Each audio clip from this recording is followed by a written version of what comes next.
voice. Why it sound like I'm voice. I don't know why. I don't know why I sound like that, man. Let me take a sip of this lemonade.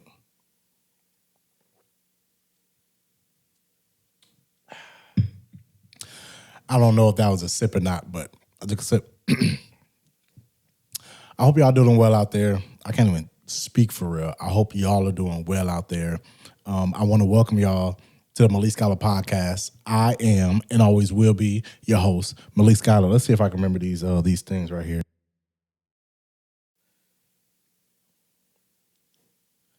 Boy, that shit was loud. Hold on. Yeah, there we go. If you on the video version, you saw me fucking hurt my ears right quick. Cause I turned my mic down on my mixer. Anyways, man, welcome to the Malik Scholar Podcast, man. I appreciate y'all tuning in with me.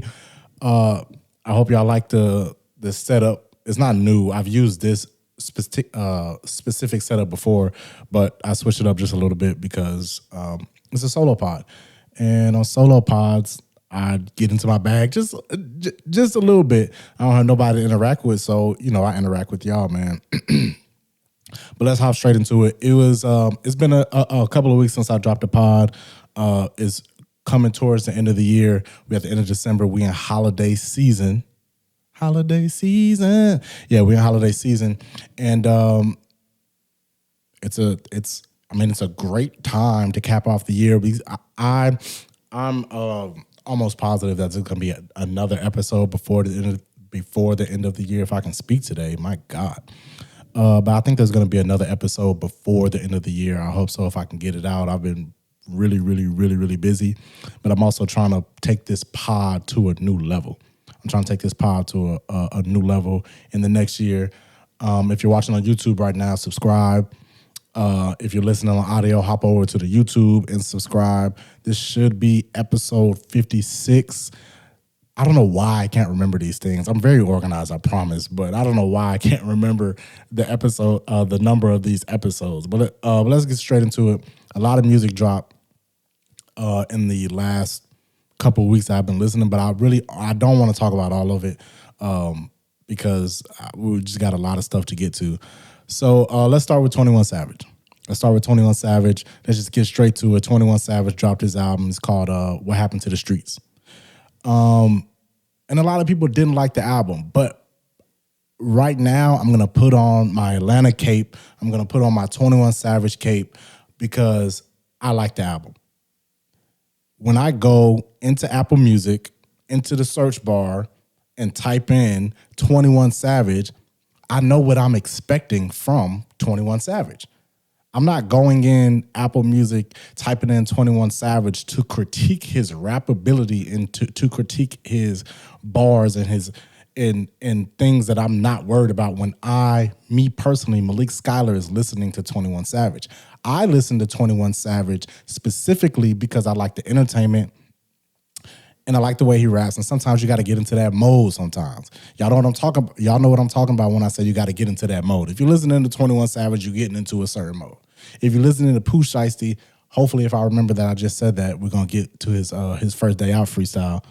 But if you're listening to a certain type of music, you on a certain type of time. So when I put on a 21 Savage album, and this particular album, What Happened to the Streets, sounded similar to his beginning albums. Obviously, the production is better. He has a higher budget. He could put more, I can't even say higher value features on there because he came out the gate with features from high ticket artists. But this What Happened to the Street album is an album that I expect from 21 Savage. So I understand that people are growing into their maturity and being a better self or whatever for them online, because half of the time this stuff is just online stuff. Like, this is not, to me, this is not how y'all are really feeling for real. Maybe not. It just depends. But I feel like this album is a regular 21 Savage album. Now, 21 Savage dropped 2 albums this year. He dropped one at the end of the year, which is What Happened to the Streets, and then he dropped one at the beginning of the year, which was American Dream. I personally feel that American Dream was a better album than this album that he dropped. But I don't hate this album the way that y'all are hating on this album. There are a few albums that come out.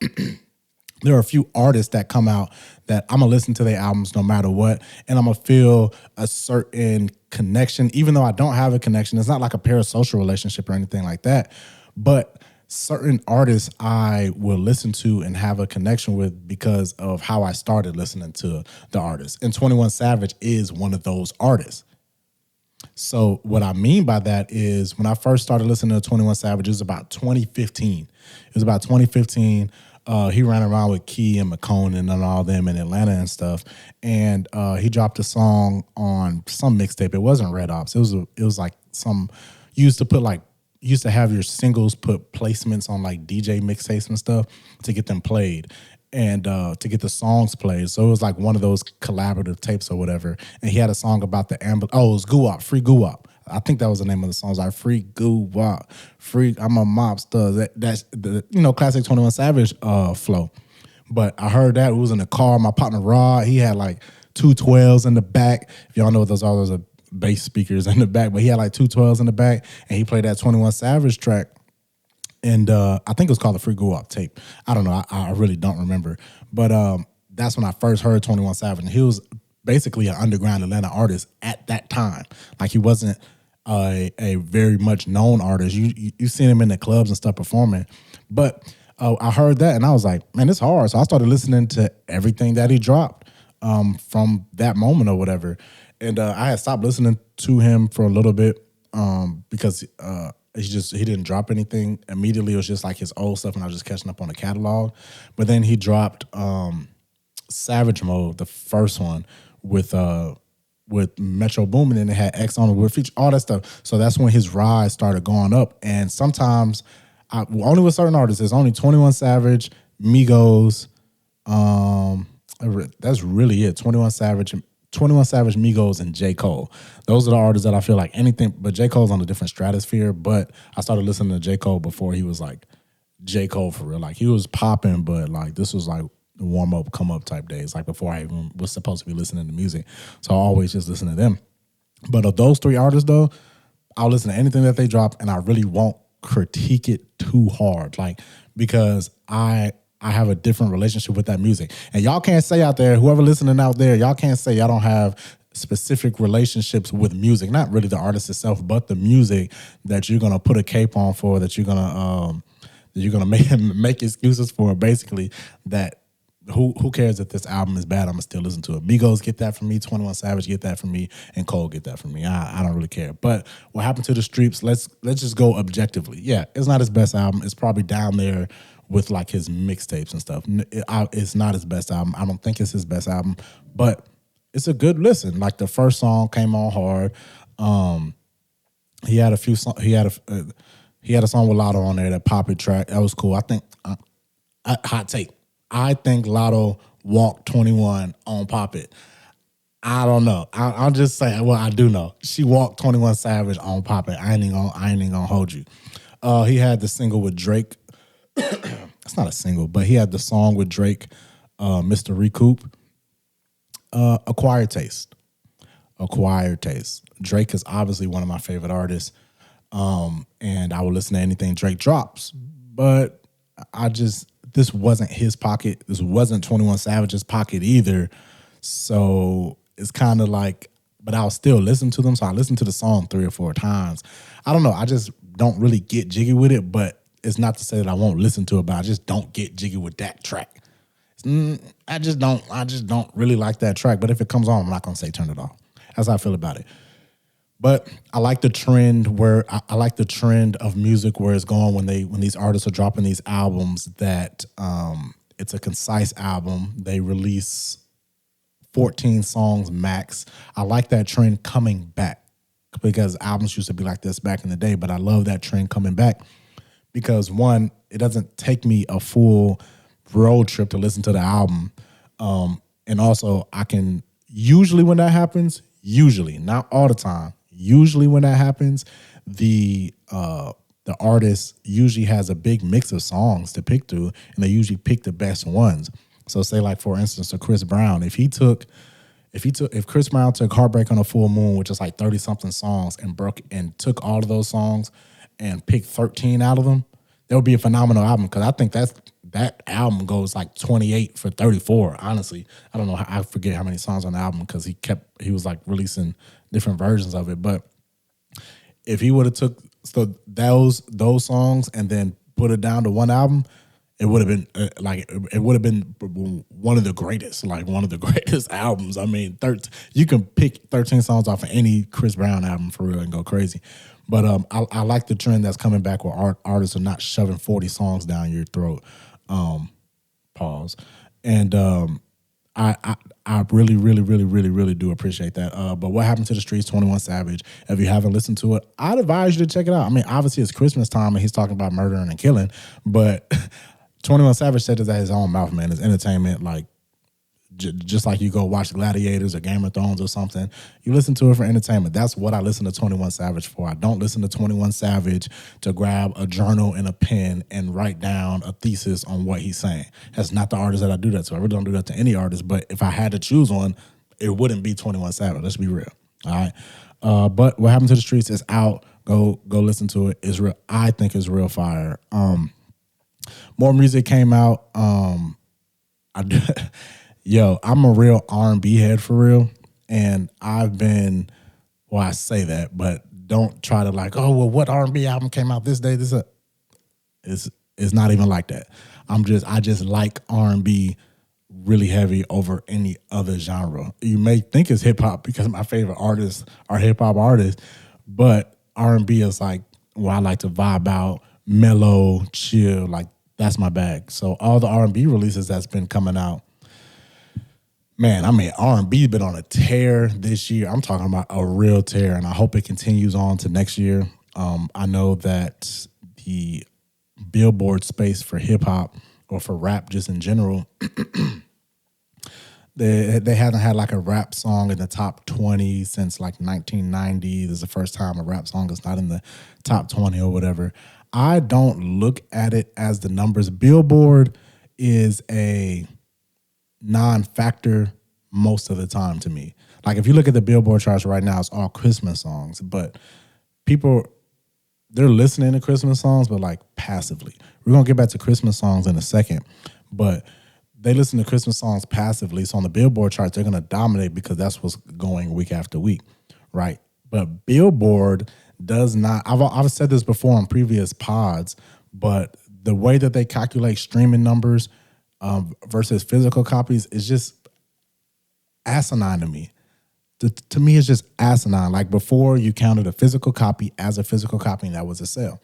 But now you have streaming, and there could be multiple people in the same space listening to an album all the way through, and it could, like, for instance, it could be 1,500 people listen to an album all the way through. Well, let's say 1,100 because they changed the rule. We're going to get to that. That's what I'm leading to.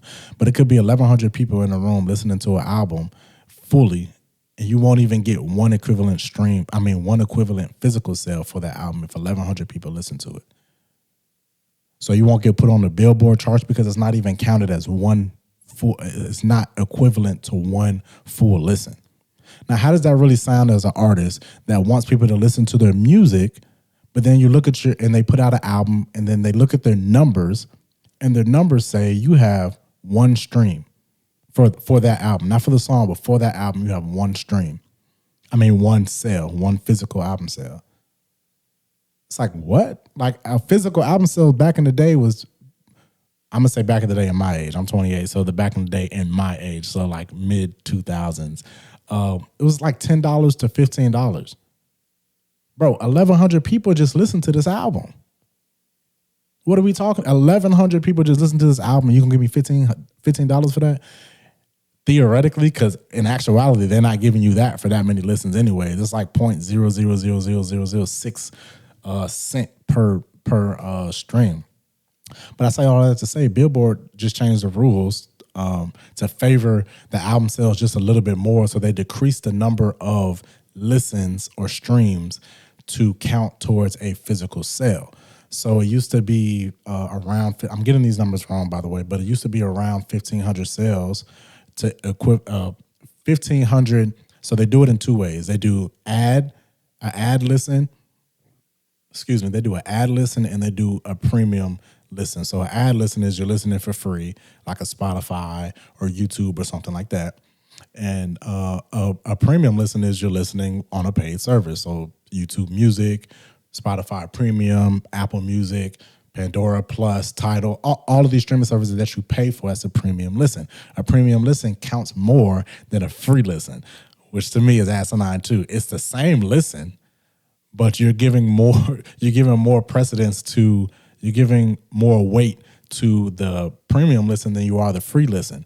It's still a listen. It's still somebody choosing to listen to that. And by the way, that platform is still getting paid if somebody is listening to it. So what's the difference between an ad listen and a premium listen, a free listen and a paid listen? The person is still listening to it on that platform that platform makes money on, no matter who's listening to it.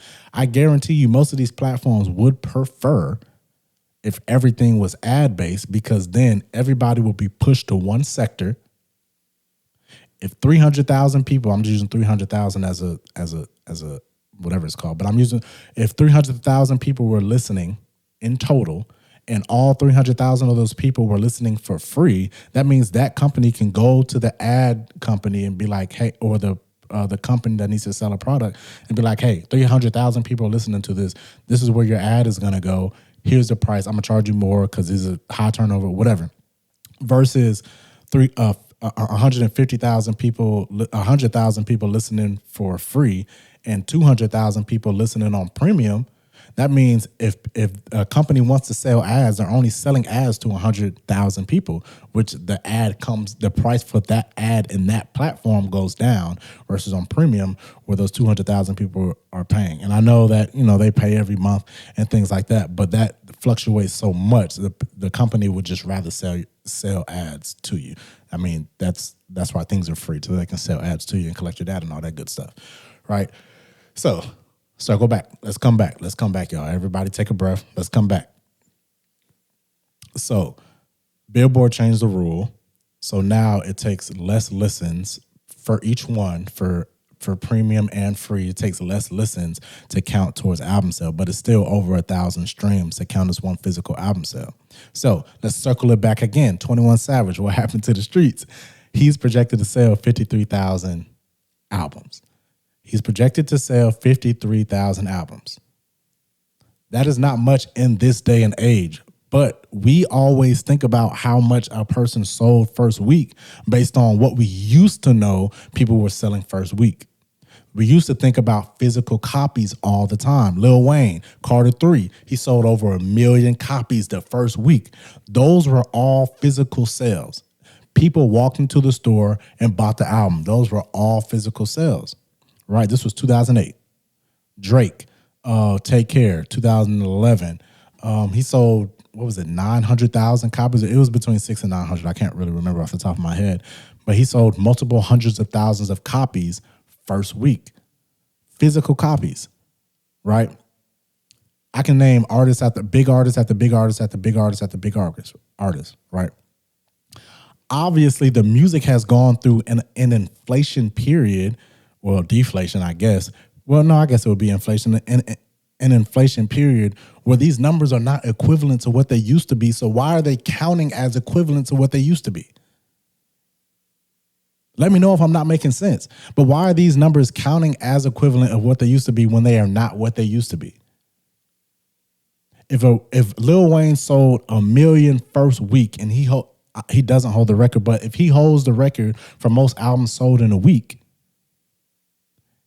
cut to 2025 and somebody sells 1 million copies first week, not counting Taylor Swift because she knows the game. So not counting Taylor Swift, she knows the game.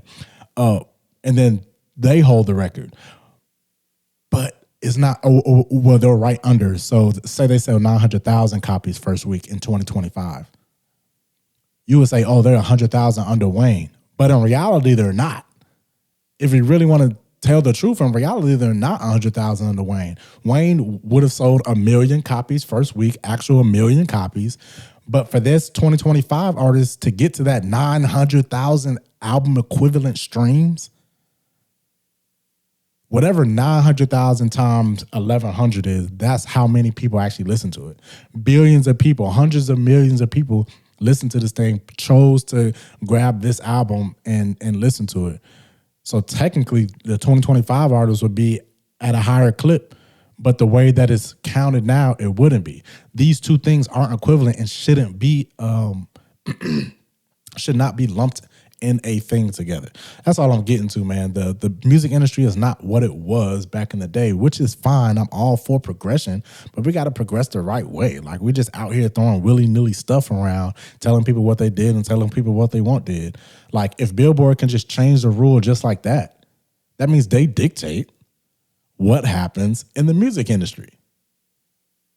It's a simple concept if you just look at it. The Billboard dictates what happens. They're the one counting the music, and YouTube just pulled out of sending their data to Billboard. So an artist that streams on YouTube gets their streams from YouTube won't even be counted on Billboard anymore because YouTube was like, bro, y'all playing. Y'all not counting these streams right. So whatever, I'm not even going to send these to y'all. I think that's an interesting topic. I think that, a label can make an artist do what they want. They can push an artist to the forefront, and it's just us up to the consumers to play it. Let's tie this into Olivia Dean. Shout out to Olivia Dean. I just recently got into the Olivia Dean bag. I think she's a phenomenal artist. When I heard one song from her, I was like, oh, wow, this is good. I'm a fan of Georgia Smith. I'm a fan of Frey. These are artists from the UK. I didn't mean for that to rhyme, but it did. Hooray. I'm just playing. But I'm a fan of a lot of UK singers. Olivia Dean has the qualities of Georgia Smith as a singer. Like, if you listen to a Georgia Smith album or song in her voice and you listen to Olivia Dean, they have a lot of similarities to them. So I listened to Olivia Dean and I was like, oh, this is really good. Like, this is really good. This is really good. So I went into her back catalog and started listening to all her music. Right now I'm giving Olivia Dean her flowers because she's a phenomenal artist. I enjoy the music. I've watched her live shows on YouTube. I think she's a phenomenal artist. So what are her streams like? Her streams aren't up there with 21 Savage. Her streams aren't up there with Drake and these highly known artists. She's a fairly new artist. I mean, she's been making music. A lot of the artists that you hear nowadays been making music for a minute, but actually getting to that point. I think one of her highest YouTube videos is like at 70 million or something like that. And that's just one of them because I think it's The Man I Need, or 39 million, one of them. It doesn't matter what the number is. But if you look at the data or Billboard, it'll say she's low on the charts. People aren't listening to her. People don't like Olivia Dean if you're just looking straight at the numbers. But if you look at her ticket sales, if you look at her tour, she dropped the album in September of this year. She's going on tour next year. An artist of that stature, she's like medium, almost to the top level. If she keeps going, keeps doing her thing, drops an album on tour, all that stuff, she would be up there. But right now, she's like mid-tier artist, which is cool. And she's a great artist, by the way. Let me reiterate. Olivia Dean is a great artist. But if we look at her numbers on Billboard and streaming and take that at face value, then we think she's mid-tier. But we dictate that. The consumer dictates that.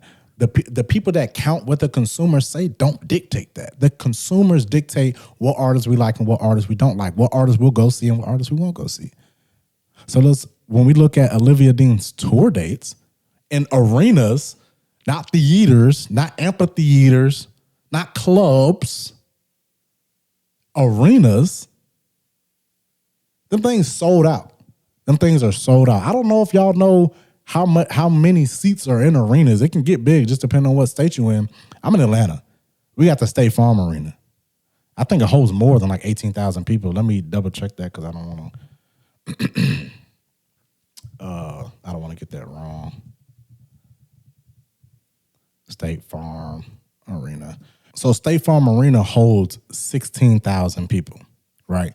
And if we're talking about a concert or something like that, it holds 15. Did I say 15? It holds 16,000 for NBA, and it holds around 15,000 for concerts and stuff, right? And it can go up to 17,000 for concerts, right? To sell that out and have people actually come to it, because there is still a conversion rate for people that listen to your music versus listen to your music and people that were actually come buy a ticket and come see you. Olivia Dean has multiple arenas sold out. Her full tour is not sold out yet, but she has multiple arenas in the United States sold out. She's a UK artist, but she has multiple arenas in the United States sold out. But if we just look at Billboard numbers, we wouldn't think that. I say all of this to say, man, don't look at them Billboard shit numbers and stuff like that and try to gauge what an artist is doing. These artists are out here doing their thing and on tours and things like that. I'm just not a huge fan at all of how they count these numbers and things like that, man. All right, switching gears from music. Well, I do want to talk about Pooh Shiesty's first day out. I heard it. I think it was good. I think it was cool. I liked it. That's what a first day out's supposed to do. And I listen to Pooh Shiesty for entertainment. I don't listen to him as much as I listen to 21 Savage, but I think it was cool. I think it was popping this shit. Nigga rap for 6 minutes straight. I was like, yeah, pop it. Like, that was cool. Like I really messed with it. If you haven't listened to it, go listen to it. He has the videos on YouTube. I'm pretty sure it's like over a couple million views now. People don't, for some reason, people don't watch YouTube music videos anymore. I think the numbers, I think just in general, I don't think music is dying. I don't think some of this stuff I don't think some of the rhetorics that are out online about music are true. I just think that we have so many options to do stuff. We have so many avenues to get something done. We have so many avenues to listen to. Like, there's too many trails for different things. Let me take a sip of the water because my throat is parched. It's not water, it's lemonade. But there's too many different avenues to get to certain things that people want to do for everybody to just be hyper-focused on one thing, on one purpose, right? There's a lot of artists coming out. A lot of artists are independent.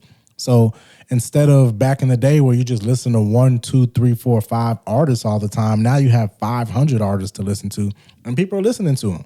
BK the Ruler, she's cool. K3, Caribou, I think I'm naming K names now, but NBA Youngboy's whole crew, Playboi Carti's whole crew.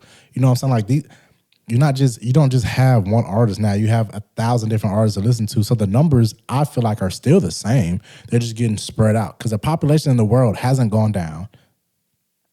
The media consumption hasn't gone down. It's just spread out. If you look at one avenue, you'll say, oh, yeah, the media consumption for streaming has gone down.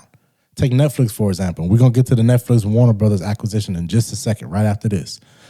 Stay tuned. But if you look at Netflix, for example, when Netflix first switched from transitioned to DVDs to streaming, they were king. Netflix is still king now, but they were king. They were monopolizing the market. It was Netflix and Hulu. And Hulu came after Netflix, right? Fun fact, NBC owned 33% of Hulu along with ABC, but Disney already owned ABC because they bought them in the 90s. But and then NBC sold their stake to Hulu back to ABC. So now ABC owns the whole thing and Disney still owns all that stuff. Right. So that's just a fun fact. But 100 million people, these are just made up numbers right now, but 100 million people will watch Netflix.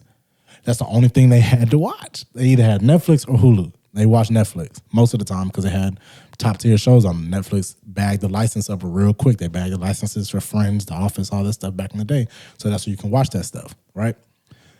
But then you have Amazon Prime, every 2-syllable freaking streaming service out there. But you got Amazon Prime, HBO Max, Peacock, Tubi, all these different platforms that you didn't have 15 years ago. And the people watching these stuff are still watching the stuff. They're just not just solely watching Netflix. They might prefer Hulu now or might prefer HBO Max because they want to watch Harry Potter. They're not watching the same things at the same time. So yeah, of course, Netflix numbers is going to go down.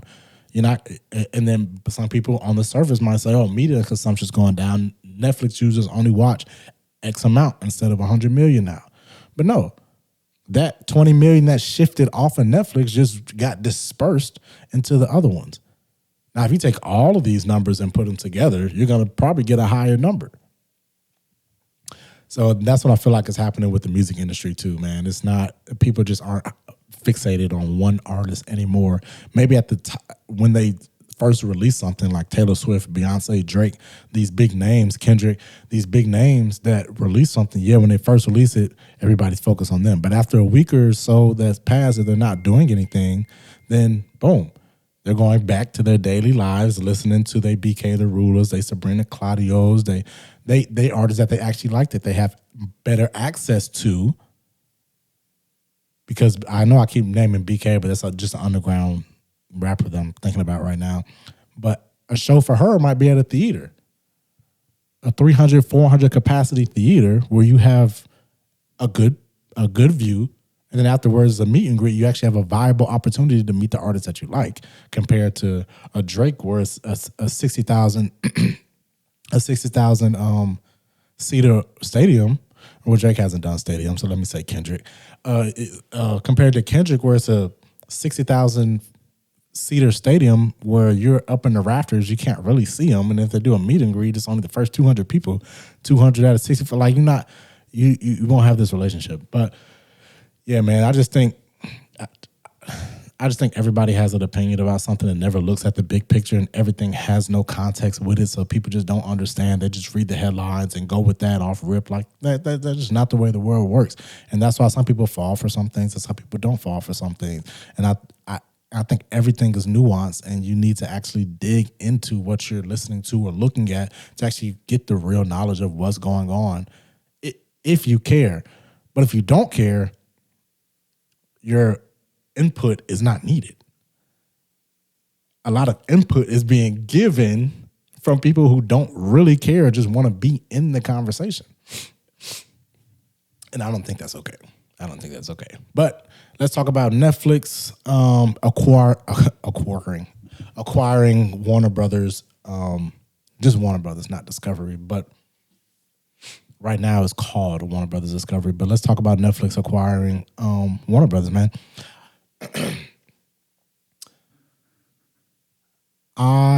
So if you haven't heard, Netflix is in the process of acquiring Warner Brothers. Just Warner Brothers, not Warner Brothers Discovery. That wasn't in the packages, for around like $80 billion or $79 billion or something like that, right? They don't want CNN and the Discovery Channel and all that stuff. They just gonna sever that into a different company. Warner Brothers Discovery just gonna sever into a different company, like they've been doing for years. So the big talk about this is that Netflix CEOs weren't really on board with theaters.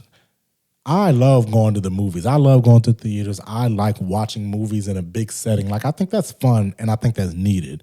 It's not a novelty to me. Is novelty the right word? I'm not sure, but it's not a thing that I think is necessarily needed. Or I like watching a movie the way it's designed to be watched. If somebody made art, and I'm not saying all movies are art, but some directors really do take this seriously. Ryan Coogler, Christopher Nolan, Martin Scorsese, Paul Thomas Anderson. A lot of these directors take things seriously, right? They mix it for theaters. They do this. Some directors now just know it's going to streaming. Just a quick little mix, put it out there. They'll eat it up. Boom. Okay, I understand. But the CEOs of Netflix, when they initially said that they're acquiring Warner Brothers, they sent everybody email. I don't even know if y'all check your emails. Email is this little thing that they have, but they sent out an email saying what they were going to do. They're acquiring this. This is going to happen. Nothing's happening right now. We're not going to change anything. Boom, boom, boom. A couple of days passed, a couple of weeks passed, or whatever, and the CEOs were saying different stupid shit to me. Oh, nobody goes to the theaters anymore. Nobody does this anymore. Like, bro, and they got in the hot water for that. Like, I don't accept that. Like, I don't care that Netflix is buying Warner Brothers if it goes through, because it still has to go through regulation and all that stuff. Like, I don't care that is happening, because these companies go into mergers and acquisitions all the time. This isn't a merger, this is an acquisition, but they go into these things all the time. That's why there's no more like Time Warner Cable. It's just Warner Brothers, or because Time is no more, right? Well, the Time is more, but you know what I mean. It's not Time Warner anymore. It turned into Warner Discovery, because Warner Brothers and Discovery merged together. Like, Universal, NBC, like these things happen. So it's just the way that the thing works. But Warner Brothers has hell of an IP. They have a lot of intellectual property, and that's what Netflix wanted. Obviously, they don't want to get into the channels that Discovery had. They just wanted Warner Brothers IP. DC Comics, Harry Potter, Looney Tunes, pretty much anything you see on HBO Max is Warner Brothers IP. Original stuff is Warner Brothers IP. They wanted that, right? I think right now they're not going to change HBO Max and anything like that. They said they're going to keep it a separate thing for now. That's a big thing. They're not putting any definites on these things. But I think eventually, I don't think everything's just going to come to Netflix. I think they're going to pick and choose what is just in the Netflix catalog. But I think they're going to do like how Amazon Prime, you can go on Amazon Prime and buy like the add-ons and it all shows in the same catalog. I think it's going to end up being like that, where you go onto Netflix and then you can go into the Warner Brothers section or whatever they decide to name it, and it has all their. I don't think they're just going to overload Netflix with because there's already too much stuff. There's already too much stuff on Netflix, and it gives you option anxiety. Like putting more and more stuff on there where you just can't search through is going to be difficult. I think they're going to pull the Disney Plus route where they have everything separated. On Disney Plus, you can go see Pixar at the top. You can go see Marvel. You can go see this, that, and third, whatever. It sections it out where it's easier to find, and it's something easier for you to work towards to watch. Paramount tried to do a hostile bid and offer them over $100 million cash bid to buy everything, including Discovery. But I think that Warner Brothers, this is just me, what I think. I don't know if this is true or not, but I think that Warner Brothers they want the legacy to continue on in a certain manner. And I think they think that Netflix has the infrastructure to do that. Netflix is king when it comes to streaming, still is king when it comes to streaming. And I think that Warner Brothers, the people, the stockholders or whatever, think that, I know they're getting paid, but just, I think that they think that Netflix has the better infrastructure to manage that content better. Paramount definitely has a good infrastructure, but a lot of people ain't going like, hey, throw on Paramount Plus. Let's Paramount Plus and chill. Like, it just is not that. Like, Paramount Plus has great shows, by the way. Like, I watch pretty much everything Taylor Sheridan drops. Yellowstone, I haven't got to 1923 yet, which I should, but Yellowstone, Mayor of Kingstown, Lioness, like, Taylor Sheridan's on the run with these shows, but he's, like, almost single-handedly carrying Paramount Plus on his back. But Paramount also wanted the legacy channels, the Discovery, CNN, all that stuff, that package. They wanted Discovery too. And I don't think they really wanted to give that up, especially with these electoral races coming up next year, governors and mayors and all that stuff. And in 3 years, the presidential race, like CNN is still big for that. Like, I don't really think people too much care about the Discovery Channel like that, but CNN's a big platform, and I think a certain entity still want to control that. I'm not going to go down the conspiracy theory hole, but just go on TikTok and type in who owns most of this stuff, and you'll really see what's going on. But I think the Netflix merger is cool. Like I really don't care. Like people are obviously exaggerating online. Like when you go watch a Netflix show or something like that, you're gonna see the doom and then the Warner Brothers sign and then the other sign and the other sign. It's funny, but it's funny. But I mean, it's not gonna be like that. I think for sure it's a legacy thing and people want to see that. Eventually, I think they're going to phase everything out because it just has to happen like that sometimes. But initially, I think they're going to pull the Amazon route. Amazon bought Metro Goldwyn Mayer, MGM, the line at the beginning of stuff. Amazon bought that. And they didn't really change the it's called a splash card or something like that. But what you see, the only thing that they changed is at the bottom it says the Amazon company. So I think that's going to happen with Warner Brothers. It's going to say Warner Brothers, and then it's going to say a Netflix company at the bottom. A lot of these companies do that. You've watched SpongeBob for years. If you go watch old SpongeBob episodes, it'll say Paramount, a Viacom company. Now, if you watch it, it says Paramount, a Skydance company. Like these things happen all the time. This is just a big one that's happening in the internet age of things. And a lot of people watch Netflix, so a lot of people look at it. I don't know if it's actually going to go through. I don't care either, but I had to look at it like AT&T was trying to buy T-Mobile, and they didn't let that happen because T-Mobile had already bought Sprint. And if AT&T would have bought T-Mobile, then they would have just had a monopoly on the telecommunications space, and sometimes you just can't let that happen because then there's other conspiracy theory reasons, but just on a normal level, if one person controls everything, they control the market, right? Windows controls the market; they can do what they want. That was just a parallel analogy, but the Netflix merger, it's happening soon. It might go through for real, but we'll see what comes out with that. We're going to take a little break, and after that, we'll be right back with some more music. Well, we're not going to listen to music, but we're going to talk about best Christmas albums, because I think there needs to be not Christmas albums like Jingle Bells, but like contemporary modern Christmas tracks. Like you don't always have to listen to Mariah Carey and Wham, and that's what they're called, right? Wham. I don't remember, but you don't always have to listen to that stuff. Like there's modern stuff that you can listen to. So we're gonna name some of those, and then at the end, I'm gonna give y'all my top 5 albums that came out this year. My top 5 albums that came out this year, and we'll get back to that after the break. So let's talk about So I've always had this thing with like Christmas music where I like Christmas music. Like I don't think like anything wrong with it, but I don't know why I do know why I was sick for the last couple of days, but I'm getting better.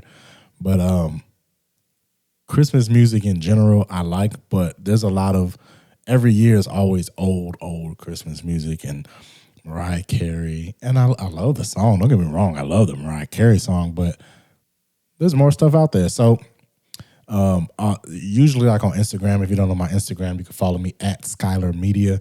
It's the @ sign, obviously, and then SCYLOREMEDIA. You feel me? Media. Well, at Skylar Media, not at Skylar Media, you feel me, media. But anyways, but I always recommend, I'm just gonna recommend 2 Christmas albums, 2 modern contemporary Christmas albums that are really good. And you should go listen to, and I appreciate them. One of them is Comfort and Joy by Tinashe. If you haven't listened to it, if I listen to this back, I'll put it up on the screen. Well, I will listen to it back, but I'll put it up on the screen if I remember. And the other one is Christmas Blues by Sabrina Claudio.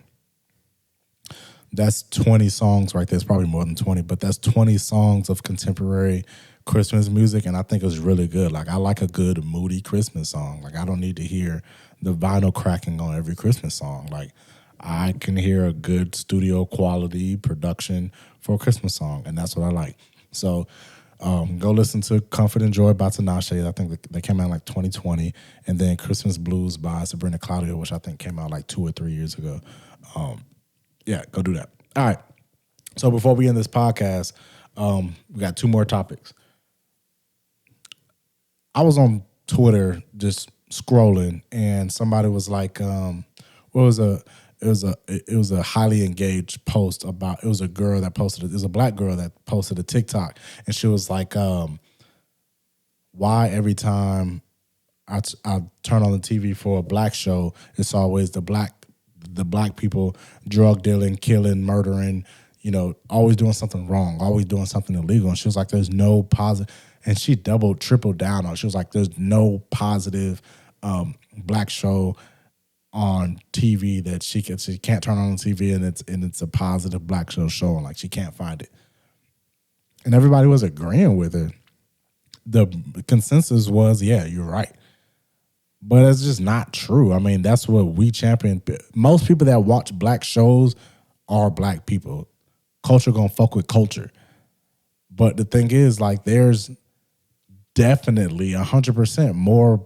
There's positive black shows on these streaming services. I'm saying TV, but these streaming services, like, we just have to champion them and watch them. Like, one of my favorite was Lovecraft Country. And Lovecraft Country got canceled. It had not Michael B. Jordan, the other dude. Damn, I can't even think of his name. He got canceled for the Jonathan Majors, Journey Smollett, Michael K. Williams, rest in peace. Like that was a great show, and it was a positive black show. Like it was set at the time with Emmett Till. It was a great show. It got canceled. We didn't champion it enough. Forever is a good show. That's a black centric show, positive show. High School Love or whatever that is. I've watched. I'm in the middle of still watching it. Like that show's gonna take me forever to watch. No pun intended. But Forever, pretty much like, I mean, Blackish, Bel Air. Like there's shows out there. Like I'm not gonna name any show from the 90s. I'm trying to name like current black shows. The Vince Staples show, that one has Robin in it too, but Atlanta, like, and I know the whole second season was called Robin season, but beyond that that was black people in a positive light. Like the fact that she made that statement with inaccurate statement and people were championing it is because that's what people are just regularly consuming, power. Like that's pretty much what she's talking about, power, because like Supercell, that's a black focused superhero show. That's positivity in the black community. Like, am I tripping here? Are there black positive shows on the stream, on the TV, and we just not championing them the way they're supposed to be championed? Or do we just highlight the negative black shows or the black shows that have illegal activity going on it more than the positive black shows? I feel like statements like that, the people that know, but then the people that are not of the culture read that and think that's true also, because they're not of the culture. They get the culture from us. They get our culture from us and use that as a catalyst for their talking points. But we have to put the positive message out there that, yeah, there are positive black shows out there. Bel Air ran for 4 seasons? Forever's got renewed for another season. Blackish ran for forever. Like, there's shows out there. And we just got to champion them and watch them, because, I mean, if we don't, they're going to fall under the rug like we do now. Like, we don't always have to champion the negative shows. I think I'm calling them negative, but they're not negative shows. They're just shows that portray illegal activity, which sometimes is telling a part of the black story. Illegal activity is not the black story, but it tells a part of the black story, and a lot of them be good. I get up here and talk about power sometimes and canon and all that stuff. The first couple seasons were good, but then it gets to a point of like jumping the shark all the time. So it's like, why would I sit here and keep on watching this stuff? And jumping the shark just means like out of reality in a TV show. Like it takes you out of reality and just into some wild ass shit, like when Kanan came back from the fire and stuff like that in Power, like things like that. Excuse me, I'm gonna end this song because I'm coughing a lot. But yeah, we have to champion the positive black shows as much as we champion the illegal black shows, because we set how we're portrayed. We can control that. Like if we champion the shows that we need to watch. I really love Supercell. Supercell is excellent. Supercell is a great show, and it's a black focused show. Like it's a great show. I love it. I don't know when it's coming back. I hope it does soon, but I love it. Man, this is crazy. But all right, let's end this thing. But I'm gonna end this with my top 5 albums that came out this year. Disclaimer: this is my list. This is how I feel. This is my list. Out of all genres, this is my list.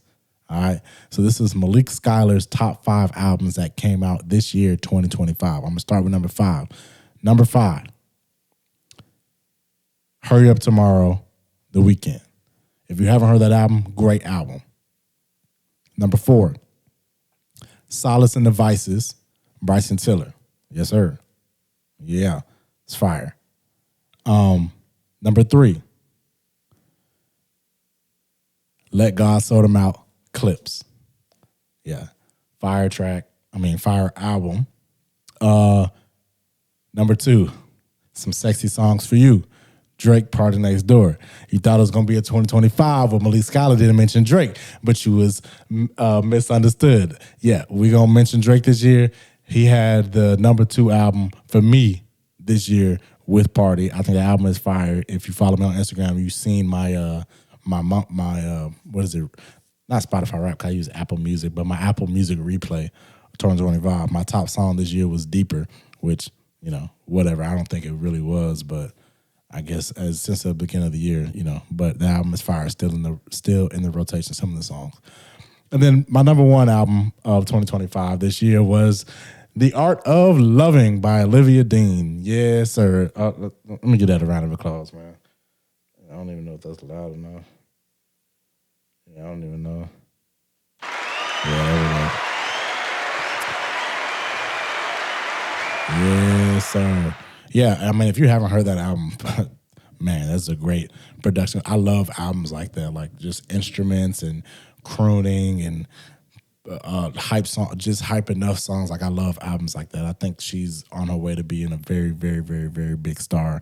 So shout out to all the artists on the list: The Weeknd, Olivia Dean, Party Next Door, Drake, Clips, Bryson Tiller. Shout out to y'all. I do want to do an honorable mention for Love Is a Kingdom by Tim's. That EP, it recently came out, but that EP is phenomenal. It's phenomenal. I didn't put it on the list because it's not an album; it's an extended playlist. But it's just so fire. Like, bro, that's like the best 7 songs in a row that I've heard in a minute. But shout out to those. Those are my top 5 albums for 2025. I appreciate y'all tuning in to the Malik Skylar podcast. I will see y'all next week. Same time, same place, Fridays, man. I love y'all. Appreciate y'all tuning in. I'll see y'all next time. Peace.